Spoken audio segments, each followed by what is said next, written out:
Hello Reformers and welcome back to Warsword Conquest and Percy with his wonderful helmet that looks like, well, it looks a little bit like a banana, let's face it, but his banana is not on his head. Oh yeah, we went there, and we will not be leaving anytime soon. Anyway, I actually found a pirate merchant right here, and I thought to myself, oh, maybe we'd like to, maybe pick up a pistol or something, or maybe a rifle carbine. I mean, literally, look at that. That is a pretty crazy weapon. I personally don't think I'm going to be getting anything. I did buy some bullets, some extra bullets, just in case, because you never know. Maybe I'm going to be using our pirate pistol here. And yeah, hopefully we'll be able to make good use of that. I actually might use that in some of our next battles, to be honest, because I think that might make quite a bit of sense. Because if we use this and gain our firearm skill a little bit, a little bit further up, then I think that could be pretty effective as time goes on. Now, there's a main reason why I began the episode here, with the exception of the pirate merchant and that fellow over there, which, well, we've actually just recruited him for 100 gold. Yes, he's a very, very cheap person. Also, we do have this fellow who is great. Apparently, he's really, really good. One of the developers actually did say in the comments, as far as I'm aware, that this fellow is amazing. So, we're not going to be taking him. It's because he's too expensive. He's very, very expensive, and I don't think I have the... I do have enough cash, but I've been spending quite a lot of it by buying enterprises. And I just wanted to bring something to your attention. This face is something only a mother would love. Isn't that true? I mean, really. Look at that. He's got his mouth open because he is shocked. He is shocked at the utter depravity of Percy and his wonderful outfit that he has on right now. Isn't that the case? It surely is. Anyway, you can see here that they're actually offering to join us, and I'm thinking I'm actually gonna do that. How many? 2 of them. Okay. 2 of them. Let's get 2 of them. And there's actually another group of them here as well. Look at that guy's mouth. He is just like, I am shocked. Make your preparations. We'll be moving at dawn. Apparently he's not a fellow to be recruited, unfortunately. Oh yes. Okay, so I think... Didn't I just buy something here? I think I did... I did not just buy something. Apparently there is a bit of a problem. Duke Theodoric of Brionne is not having a good time with us, unfortunately. But, in better news, I did go over here to this town, which I'm not going to attempt to pronounce or anything like that, and I went over here and I purchased a weavery. Yes, not a weavery and dye works, but just a weavery, because apparently that was the most profitable thing. And other than that, I have gone to Goslor. Goslor, I got a... was it a tannery? I think it was a tannery, and then Mount Vanilla, I believe I got an ironworks there. And they're giving us around 1,000 each, so that is really good. And I was basically just going around getting a whole bunch of enterprises and things like that. Anyway, we're going to get back on our ship right here, and first off, what I'd like to do... Yes, these are our 2 new companions, by the way. I got Eleanor. She was 5,000, which is pretty expensive, but I can imagine that she's going to be amazing.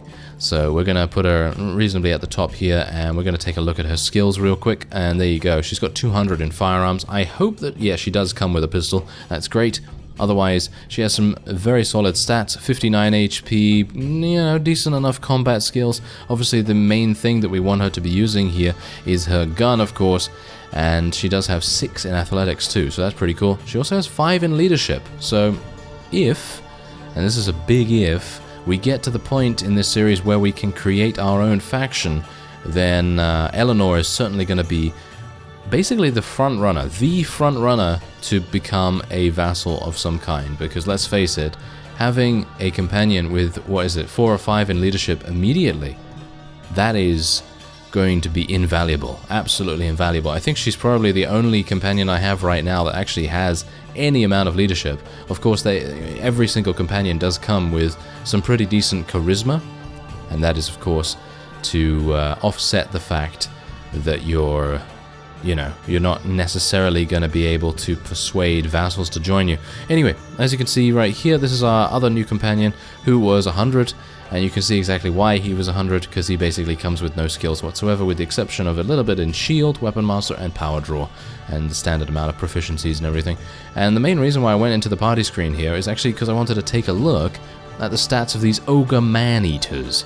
And yeah, you can see exactly the reason why they are man-eaters. 93 HP, insane amounts of power strike, iron flesh, constitution, and, well, they have 40 strength, which is crazy. The only thing that is letting them down a little bit are their proficiencies. Their proficiencies are pretty low for a level 60 unit, but I guess that's to be expected. They're using an ogre club as well, which literally does require 40 strength as well, so if you want to roleplay as an ogre of some kind, then you're going to need, oh yeah, you're going to need a huge amount of strength for that. I still have a Dark Elf in our Prisoner's Hold at the moment. They have not paid the ransom, very strange, but otherwise I am prepared to raid another village. So let's go and try to do that. I do not wish to disembark, thank you very much. What's that? Dark Elf Raiders. Don't really see the necessity to attack Dark Elf Raiders or Corsairs or anything like that any further because, well, I don't want to be insulting to our enemies, but they are a bit too weak for us at the moment, and they're not really able to give us that much of a challenge or that much experience any further. Now that we have so many high-level units, it's basically a walkover in many respects.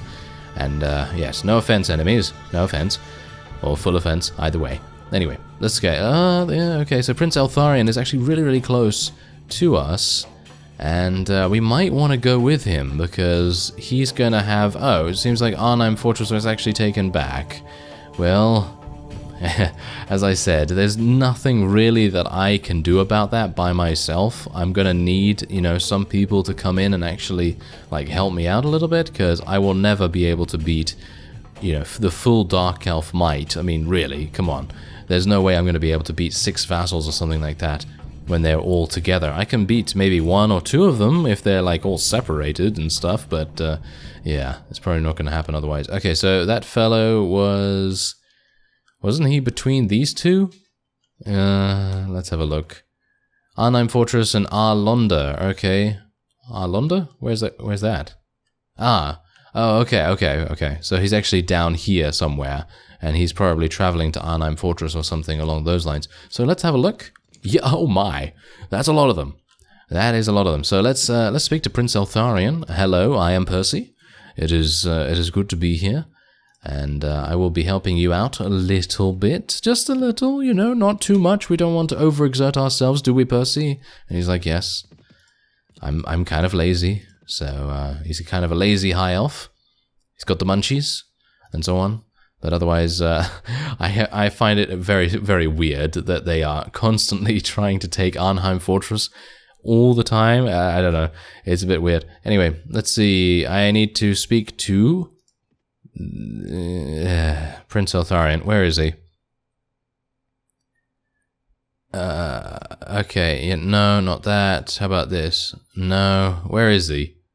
Oh, no. Are you serious right now? He's making things very difficult for me, isn't he? Alright, so we need to scout Doom Arnhem Fortress. You're right outside Arnhem Fortress.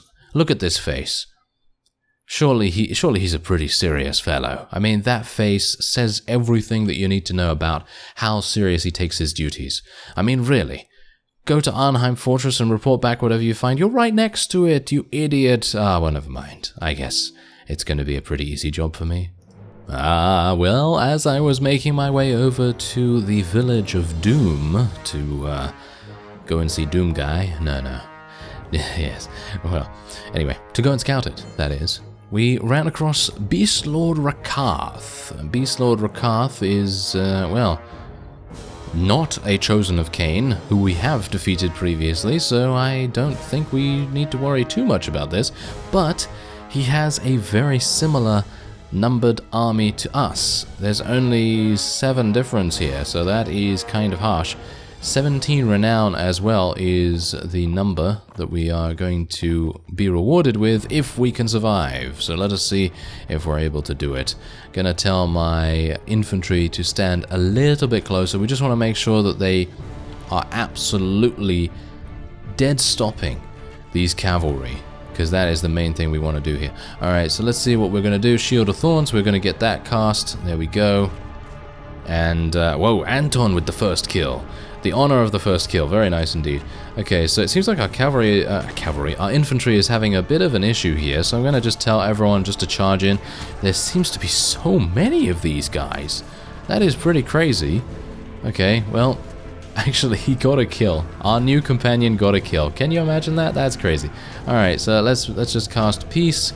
I'm actually going to try and cast Regrowth at some point as well. Just going to kind of be a little bit more of a commander type at the moment, because I don't really want to run in there and die just yet.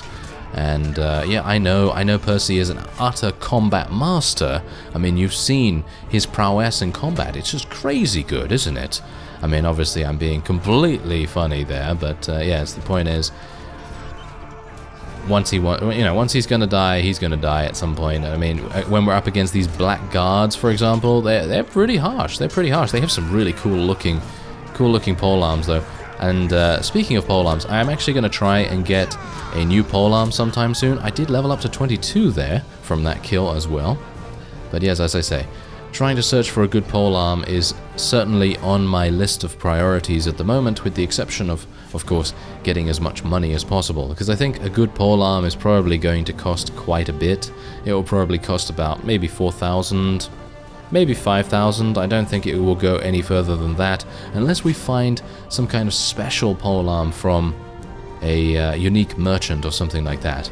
But yeah, it seems like this is indeed a victory for us. I'm actually kind of surprised, personally, but I suppose we shouldn't really be too surprised, because we do have a huge amount of surgery skill. And if you take that into account, just look at how many wounded we have. We have 15 wounded and only 1 dead, which is pretty...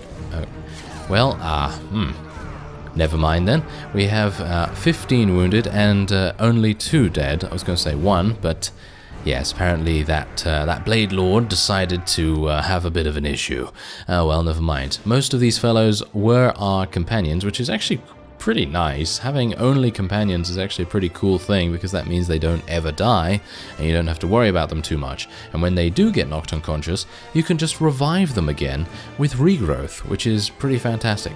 Anyway, we do have a couple of people that we might want to take here, so I'm just going to swap out those Skaven rabble, because they're really not going to sell for that much.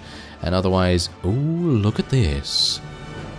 I'm liking it. We can replace the banana helm with a battered Dread Knight helm, which is better than what we had. And here's a lance. Aha. Okay, so technically, if we wanted to, this would probably give us much more efficiency in combat, but I really do like using my current polearm, so I'm not entirely sure if we're going to be swapping for that. Maybe we will, maybe we won't, but for the moment, we are going to make our way over to the village. We have only a very short amount of time before this quest runs out, so let's see if I can... There we go, scout that. Okay, what else do we need to scout? Wrath. Okay. Well, where's Wrath? Oh, it's right next to... Oh, okay. Well, that's great. Yes, right next to Arnheim Fortress. Okay, well, I'm going to head over there then. We might actually want to raid once we have completed the quest. We might want to raid Wrath before they're able to take Arnheim Fortress, because technically it doesn't really matter about the village. I mean, it doesn't really matter whether it's got good prosperity or, whatever the case may be, because we're not going to be getting it. We're not going to get awarded it or anything like that. So let me see if I can actually find the guy again. Oh my. They really did place him in a bad place, didn't they? Absolutely. Oh, there we go. Oh, and then I spoke to the wrong guy. Great. Alright, there we go. We finally got Prince Eltharion, and that's going to give him, I guess, a little bit more relation with us, but it's not really anything amazing. Okay, so let's go over to Wrath now. And did anyone level up from that? Yeah, quite a few people leveled up from that, so I'm going to just level up a couple of people. Let's get a Pistolier and a Great Sword right there. Knight of the White Wolf or the Blazing Sun. Which one is good? I guess both are good, so let's go for the White Wolf, I guess. I don't really know which one has better stats. And we do have a couple of companions here that we want to level up, but I'm going to leave that for a little bit of time because it just takes way too long, in my opinion, to level up all those companions for the moment. And we are going to loot and burn this village. And these villagers, they have seen Percy's face, they know what he looks like, and whenever they see him, they're just like, oh, this guy again. Oh dear. Yes. They have minus 58 relation with us for a very good reason. And, well, I thought I'd take the opportunity to do so because, well, there's just so many high elf vassals in the area. It's just a given, really. You know, it's something that you just got to do. Anyway, let's see what we can do here. Oh, well-made velvet. We got some spice and silk and all kinds of wonderful things. You know what I really do need to do? I really need to get some more inventory management. I feel like inventory management would make a big difference to us right now, and yeah, I'm kind of a bit disappointed that we're not able to take the rest of this stuff. I mean, not all of it, obviously, but everything that's above 200, that's quite worth it. You know, that's pretty much worth it. Anyway, let's see. Okay, so they've actually headed in there, and they are going to be victorious. There was no need for me to head in, really, was there? There really was no need. But we have taken it, and I don't exactly know what they're planning on doing with this, to be honest, because every single time they take something, whether that be Gorespite or Arnheim Fortress, they just leave it. They just leave it with a very small garrison with about 100 units or so, and then they never defend it. It's kind of weird. Oh well.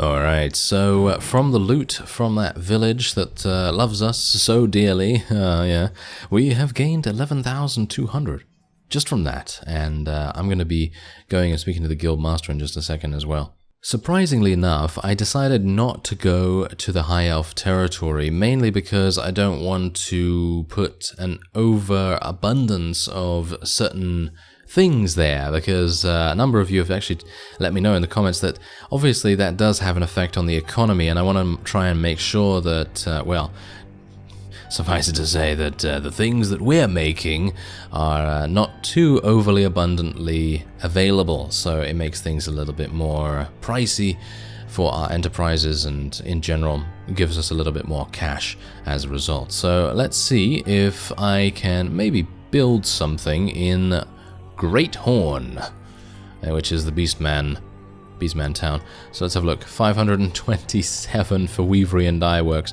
877 for an Ironworks, almost 900 for that. Tannery's no good, brewery's no good. Okay, so it seems like it is going to be either an Ironworks, which is 877, or an oil press. Seems like an oil press is the best, so we're going to go for that. Well, look what we have here. It is me again, Lockyer Felhard, the Kraken Lord, who demonstrated his self-resurrection abilities in a previous episode. Anyway, let's see if we can actually capture him again, because he actually managed to escape before. And I'm not a big fan of that. I'm not a big fan of enemy lords escaping randomly, are we, Percy? And he just, really? He just looked at me like, what? Are you serious?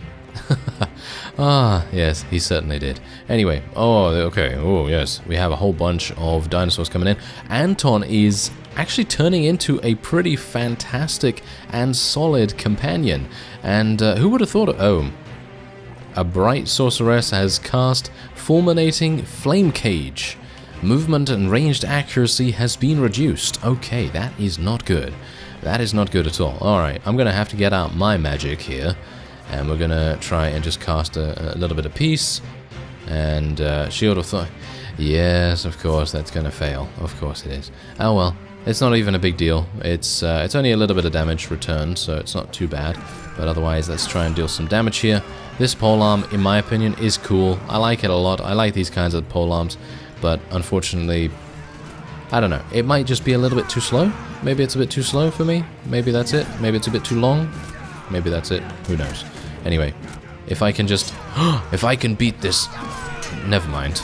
I was like, if I can beat this Nagaroth assassin, I might actually, you know, redeem Percy's combat abilities. But no. No. That is a firm no from everyone on the panel there. including the jury and the judge and everything, and that's just absolutely awful. Absolutely awful indeed. Oh well, never mind. That is going to be a victory, of course, but at what cost? At what cost, really? Because we really did lose quite a few people.